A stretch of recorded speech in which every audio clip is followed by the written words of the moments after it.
What's up guys? Welcome back. J'espère que vous allez bien. Moi ça va bien. Un petit peu une nuit de sommeil suboptimale parce qu'hier c'était à Saint-Jean-Baptiste. Donc on s'est couché un peu plus tard. On n'a pas bu rien. Ça arrive très rarement. Mais on s'est juste couché plus tard. Fait qu'exemple, au lieu de se coucher genre à 10h30, on s'est couché genre à minuit et demi. Puis on s'est réveillé à 7h. Fait on s'est probablement plus couché proche de 1h. Fait qu'on a peut-être dormi 6 heures. Ce qui est pas idéal. Puis ce que je veux essayer de limiter, tu sais, c'est une journée. Fait que who cares at the end of the day. Mais notre horaire va changer. Fait qu'on va devoir aller au gym sûrement encore plus tôt. Donc se coucher encore plus tôt. Ouais, il va falloir faire les changements nécessaires parce que je change de place où que je vais travailler. Je vais commencer à travailler plus tôt. Puis il faut que je voyage pour aller jusqu'à là-bas. Fait qu'il faut que je compte le temps du travelling. Fait que c'est ça, va falloir que j'aille au gym plus tôt, probablement 1h ou 2 plus tôt. Fait qu'au lieu d'y aller à 8h30, y aller à 7h30, 7h, peut-être même 6h30. So we'll figure something out. Ça commence lundi, ça, la semaine prochaine. Ça va être le mardi, notre premier training la semaine prochaine. So, nouvelle horaire. Sommeil suboptimal last night. Mais là, on est ready pour aller trainer un bon full body. J'espère que vous m'entendez bien. Là. Ça me tentait de faire l'intro dehors parce qu'il fait vraiment beau. Puis on est juste bien dehors. Comme ça, si jamais ma mère se lève ou etc., il n'y aura pas de problème avec l'audio. Puis elle commencera pas à vriller dans la vidéo. Puis en plus, genre lors des dernières vidéos, j'ai pas fait d'intro. J'ai pas trop parlé avec vous autres, fait que j'avais juste la flemme, là, guys, je vais être franc. Et là, je me suis dit qu'on allait faire ça. What's new for me? En ce moment, je suis en train de vendre mon PC gamer puis ma caméra parce que je veux m'acheter un portable, je veux m'acheter un Mac. J'ai l'intention, mettons, de me promener beaucoup dans la prochaine année. Fait que d'avoir une tour d'ordinateur chez nous qui dort ici, ça fait zéro sens. Fait que je vais le vendre puis je vais m'acheter un Mac. Puis avec l'argent restant, parce que j'ai quand même une grosse config, je vais vendre ma caméra puis je vais acheter de quoi qui fit plus mes needs. J'ai une caméra en vue qui est une Sony ZV E1. Ça coûte 2500$ juste le body. C'est un gros investissement, mais c'est vraiment genre ma caméra de rêve. Puis c'est vraiment compact, c'est lightweight.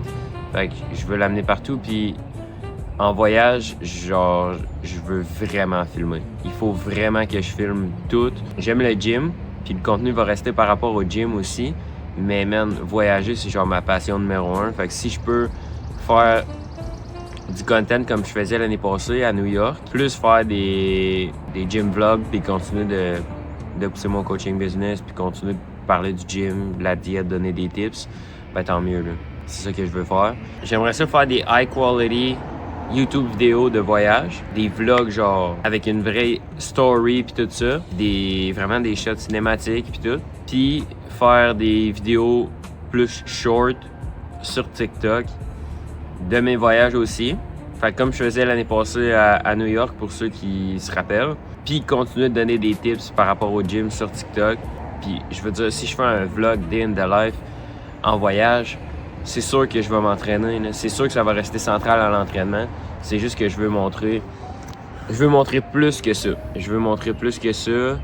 Puis je pense que c'est ultimement ça qui va me faire le plus stand out. Puis je veux pas juste faire ça pour gagner plus de followers ou tout. Je veux faire ça parce que j'ai genuinely envie de partager ces affaires-là au monde pour que ça encourage les gens à sortir de leur zone de confort, aller voyager puis tout ça. Parce que je pense vraiment que voyager, c'est une des meilleures affaires que n'importe qui puisse faire dans sa vie. Plus que j'avance dans mon training journey, plus que je vieillis, plus que je me rends compte que c'est cool l'esthétique, mais les raisons principales pour lesquelles je suis motivé à aller m'entraîner, c'est pour me maintenir en forme, me maintenir en santé, pour pouvoir vivre le plus d'expériences possible. C'est pour ça que, mettons, là, le cardio, je trouve ça motivant.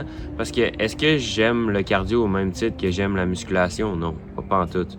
Mais, en faisant mon cardio, ça me permet d'avoir une meilleure santé cardiovasculaire, obviously, parce que c'est pour ça que je le fais, pas pour brûler plus de calories. Même si brûler plus de calories, c'est nice, tu peux manger plus, fine. Mais c'est principalement pour améliorer ma santé cardiovasculaire. Fait qu'après, quand que je vais faire, mettons, une hike en Italie, mettons que genre je monte sais, parce que l'Europe, c'est plein de marches, puis de montées à pic, puis tout ça. Ben, si j'ai une meilleure santé cardiovasculaire, si j'ai fait du incline treadmill toute l'année, ma qualité de vie puis la qualité de mes expériences va être meilleure rendu là. Parce que je serai pas out of breath en montant des marches, je serai pas out of breath en faisant une hike. Donc, des meilleures expériences, puis je expand mon lifespan, dans le sens où je vais vivre plus longtemps. Fait que vivre plus longtemps, God willing, on sait jamais ce qui peut arriver, mais on se donne le plus de chances possible de vivre longtemps. Mais le plus longtemps qu'on vit, le plus d'expériences qu'on peut vivre, le plus de temps qu'on peut passer avec les gens qu'on aime. Puis, obviously, je veux être une sick con, puis je veux être esthétique. Puis, le gym, c'est un de mes hobbies favoris. Mais rappelez-vous qu'il y a d'autres choses en vie. Puis, si votre seule motivation d'aller au gym, c'est juste pour être lean, bien paraître, puis pour la vanité, je sais pas si c'est une bonne motivation, guys. Vous devriez peut-être trouver de quoi de plus profond là-dedans que juste vouloir être adulé puis vouloir look good. Parce que vous allez vous perdre là-dedans puis vous allez vraiment finir par vous demander je fais ça pourquoi, tu sais. Ça prend tellement beaucoup de ma vie, ça prend tellement une large portion de ma vie, pourquoi je fais ça? Pourquoi je fais ça quand que c'est pas vraiment genre ce qui est le plus important pour moi? Mais c'est des questions à se poser, guys. Moi, je sais pourquoi je le fais à cette heure. Puis je suis content de pourquoi je le fais. Puis pour ces raisons-là, j'ai pas de misère à aller m'entraîner à chaque jour. J'ai pas de misère à respecter ma diète, à bien manger. J'ai pas de misère pantoute. Ben, pas pantoute, ça requiert une certaine discipline, mais un coup que tu te remets tout le temps en perspective pourquoi tu fais ça, puis ton pourquoi, ben, ça fait du sens. Est-ce que je vais vouloir être lean toute ma vie, puis essayer de maintenir une composition corporelle en dessous de genre 15% tout le temps? Je sais pas. Peut-être que dans 30 ans, je vais être à 20% body fat, puis je vais être bien content, puis je vais être en santé, puis je vais pouvoir enjoy plus de bouffe. Who knows? Mais lors des prochaines années, on va essayer de maintain sub 15. On va essayer de faire une compétition lors des prochaines années. Puis on va essayer de voyager le plus possible, de créer des meaningful relationships, puis essayer de monétiser whatever we're doing. C'est ça, man, le goal. C'est juste ça. Fait que just enjoy life, man. On crève tout un jour. Fait que profitez du temps que vous avez sur Terre. Profitez de cette opportunité-là. Puis mettez en perspective ce qui est vraiment important. Le reste, on s'en calisse. Mettez en perspective ce qui est important. Puis go after it. Fait que là, moi, I wanna be healthy. Puis I wanna look sick. Fait que je m'en vais au gym. Puis on se catch là, guys. Rebonjour, guys. J'espère que vous avez aimé la petite intro. J'ai trouvé ça plaisant de touch up sur ces sujets-là. Je trouvais ça important pour moi. Fait qu'on va essayer de faire ça plus souvent. Puis d'être plus constant par rapport à ça. Mais ouais, là, let's get to the training. So, première set, wide grip, lat pull down, on a fait same weights, same reps, mais on a ajouté un arrière. Overall, vraiment un clean 4 rep set. On a arrêté directement où qu'on doit. Ensuite, on est passé au chest supported neutral grip machine row. Là-dessus, encore une fois, same weights, same reps. Same RIR par contre, mais là je dirais que je suis assez content et confiant de la forme que le prochain training on va pouvoir augmenter 2.5 livres. La majorité des gens, l'erreur qu'ils font sur cet exercice là, c'est qu'ils décollent leur chest du pad. Le pad est là pour une raison, guys. Vous voulez pas impliquer vos érecteurs en allant extend votre spine. Vous voulez rester le plus possible sur le pad puis juste row, ok? Juste row. Ensuite, chest supported machine, Kelso shrug. On a fait 6 reps, fait qu'on a gagné une répétition. Puis, j'étais content là, de la 6e répétition. Fait que prochain training, on va sûrement passer à 320. Fait qu'ajouter un petit weight de 2.5. Puis, on va être good to go. Après, j'étais écœuré d'être au même weight, même rep aux adducteurs. Fait que ce que j'ai fait, c'est que j'ai acheté un 2.5. Puis, on a get un clean 4 rep set.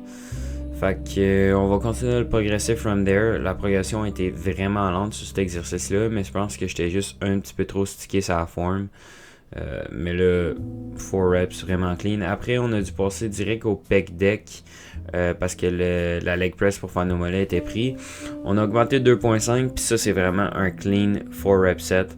J'aurais pu rester à 6, mais je préférais juste faire une petite augmentation. Puis overall, j'étais content de la forme. Là. Je dirais que c'est 1 RIR. Sur les mollets, on a acheté une répétition, un clean 6 rep set. Fait que là-dessus, vraiment, guys, stretchez au max. Puis quand vous êtes rendu plat, genre vous êtes rendu droit vos pieds, c'est all good. Vous n'avez pas besoin d'aller tant contracter les mollets plus que ça. Là. C'est dans la range où je performe le mouvement, ça va être là où ils vont être le plus actifs. Puis que vous allez en tirer le plus. Là. Next, l'autre Wi-Fly. La semaine passée, j'étais à 57.5 pour 6, 0 arrière. Fait que j'aurais pu rester à ce poids-là, mais j'ai décidé de l'augmenter.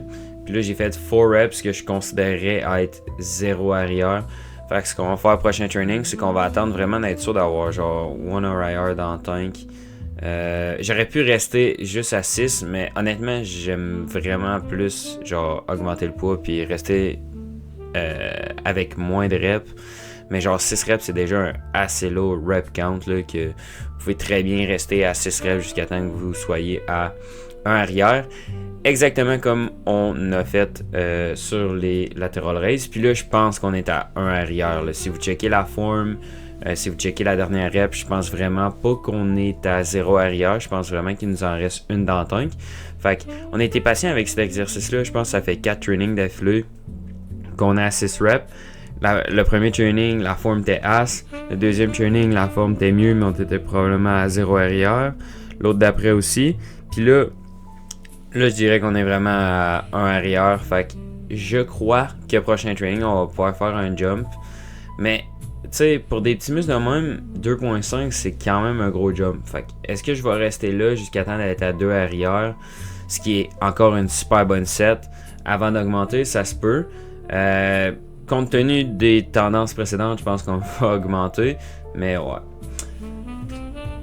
Ensuite, on a perdu une répétition là-dessus. Mais j'étais rendu à 5 reps. Puis j'ai vu que la 6e rep allait être un grind. Fait que pour match le 6 reps du training précédent, il aurait fallu qu'on grind que le tabarnak. Ok?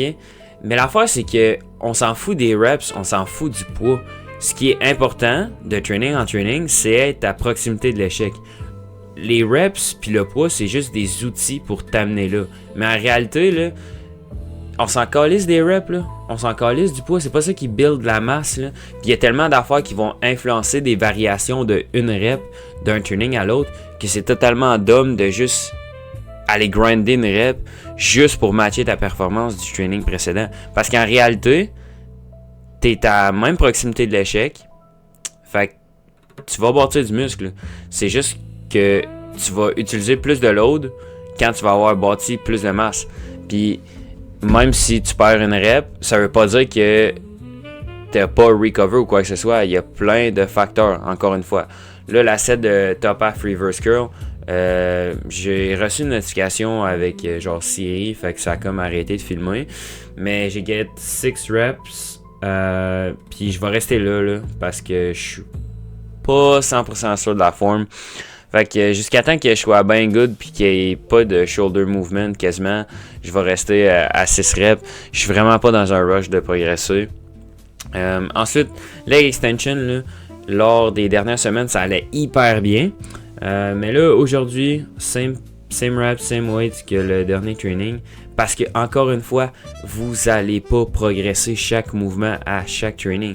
Si vous le faites, soit que votre technique change de training en training, ou juste que vous mentez, tout simplement. Parce que sinon, éventuellement, on serait tous genre le biggest guy ever. Là. Si on serait capable de progresser à chaque training, je veux dire, j'aurais plus de place pour progresser. Je suis déjà full stack sur le leg curl, j'aurais plus de place. Fait que leg curl, même affaire que leg extension, on a gardé ça same weights, same reps que la dernière fois. Si vous vous rappelez bien, à ce temps, on le standardise à 90 degrés parce que je pense que de vouloir de façon arbitraire aller toucher le pad quand que les hamstrings sont vraiment actif de 0 à 90 degrés. Ça fait pas de sens, il faudrait que j'utilise beaucoup moins de poids, puis je pense que je misserais out sur des gains. Ensuite, le shoulder press, on a ajouté une répétition. J'ai légué ça comme étant 0 arrière parce que j'étais pas sûr à 100% que j'aurais eu une rep de plus. Fait que c'est là où, prochain training, on devrait sûrement juste faire 6 reps au lieu d'augmenter. Parce que si on augmente, il y a une possibilité qu'on ait juste 3 reps, ok? Dumbbell Preacher Curl, encore 40 pour 6. J'ai légué ça comme étant 0 arrière. Même way of thinking que l'exercice précédent. Je suis pas sûr à 100% d'avoir une autre répétition. Peut-être que c'est un arrière. On pourrait peut-être faire l'argument. Mais vu mes tendances, vu que quand que je vois un arrière, j'ai souvent tendance à vouloir le progresser. J'ai juste marqué 0 arrière. Comme ça, j'aurais pas... dans ma tête, mettons, j'aurais pas l'envie de me forcer de le progresser. Je vais juste essayer d'aim pour quelque chose que je suis vraiment sûr que j'ai un arrière. Puis comme je vous ai dit, idéalement, cet exercice-là, j'aimerais ça le monter jusqu'à 2 arrières avant de faire le jump. Parce qu'un jump de 2.5 livres pour un mouvement unilatéral pour tes biceps, c'est énorme. C'est comme si tu ajouterais genre 15 livres chaque side pour ton bench. Ensuite, dumbbell pullover. On a acheté une répétition de plus. Je dirais que ça, c'est 0 arrière. Puis ça me dérangerait pas pendant tout le prochain training de faire 4 reps. Parce que même si j'essaie de pas trop m'occuper d'à quel point nos coudes fléchissent pendant le mouvement, là, il y a peut-être un petit peu trop de flexion. J'utilise peut-être un petit peu trop mes triceps lors de la dernière répétition. Fait que c'est ça, ça me dérangerait pas pendant tout. Ensuite, incline cable pushdown, same weights, same reps. Il avait progressé, je pense, lors des 2 derniers trainings. Fait que c'est bien correct là, qu'on reste au same weights, same reps. Je vais pas aller faire une petite grind rep qui va me nuke sur le long terme juste pour apaiser le fait mentalement que genre j'ai acheté une répétition. Ensuite, démonstration exacte de pourquoi quand vous êtes à 6 reps 0 arrière, vous voulez probablement pas augmenter tout de suite. C'est que là, j'ai augmenté 2.5 puis j'ai juste get 3 reps, probablement 0 arrière. Vous allez voir que genre je fais la 4e rep, puis à un moment donné, genre j'ai juste vu que ça allait trop être un grind, fait que j'ai juste bail, j'ai juste fait genre fuck it, c'est pas worth. Next, hack squat. 230 for 4. Encore, je lock ça encore comme 0 arrière. Je suis pas encore prêt à le progresser. Je suis pas encore assez confiant qu'on a une rep de plus. C'est tellement dur d'essayer ça parce que la première portion du mouvement, elle va bien. Mais après, au mid-range, c'est un mouvement qui vient vraiment tricky. C'est là où c'est le plus dur. Fait que, vu comment que ça a passé dans cette portion-là, j'ai juste lock 0 arrière. Fait que j'ai hâte d'être à 1 RIR. Un coup qu'on va être à 1 RIR, on pourra penser le progresser. Ensuite, rack pull, j'ai resté à 6 reps, encore une fois. Je vais rester à 6 reps prochain training, à 1 RIR, parce que je trouve qu'on n'a pas notre upper back assez tight. Notre technique a peut-être été... on a peut-être progressé un petit peu trop vite, puis on a laissé un peu notre technique go. Mais vous voyez que le haut de mon dos round un petit peu, ce qui fait en sorte que mes épaules vont être plus vers l'avant. Donc, ça rend le mouvement genre plus facile. Ça fait en sorte que mes hamstrings sont moins stretched. Fait que on va essayer de travailler ça prochain training, rester au même poids, mais juste work notre technique.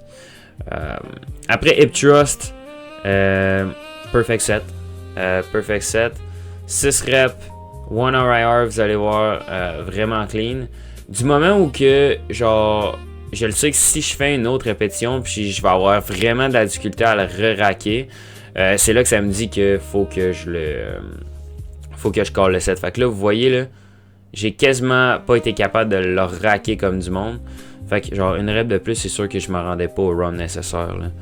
Next, decline crunch. On a acheté une rep. Fait que là, on est rendu à 8 reps. Je sais pas si je vais le progresser next training. Peut-être, là. Tu sais, le jump, il est quand même gros de 10 livres. Mais on a quand même, genre, 4 reps de lousse. Ça se peut que j'attende. Ça se peut que je monte jusqu'à 10. Honnêtement, monter jusqu'à 10, même si c'est pas idéal de faire un 10 rep set. un exercice, c'est vraiment pas la fin du monde. Mais ça me donnerait vraiment une meilleure garantie que faire un jump de 10 livres, je serais capable là, de le handle puis de faire au moins 4 répétitions à 1 arrière. So, that's how we're looking today. Pas beaucoup de changements par rapport au dernier training. Encore une fois, guys, si vous analysez votre physique puis vous essayez d'hyper-analyser ça aux 2 jours, vous allez vous rendre fou, là, guys. Fait que c'est ça. J'espère que vous avez kiffé la vidéo. Puis on se reprend dans la prochaine, guys. On va essayer de faire plus d'intro, plus de talk. Mais yeah.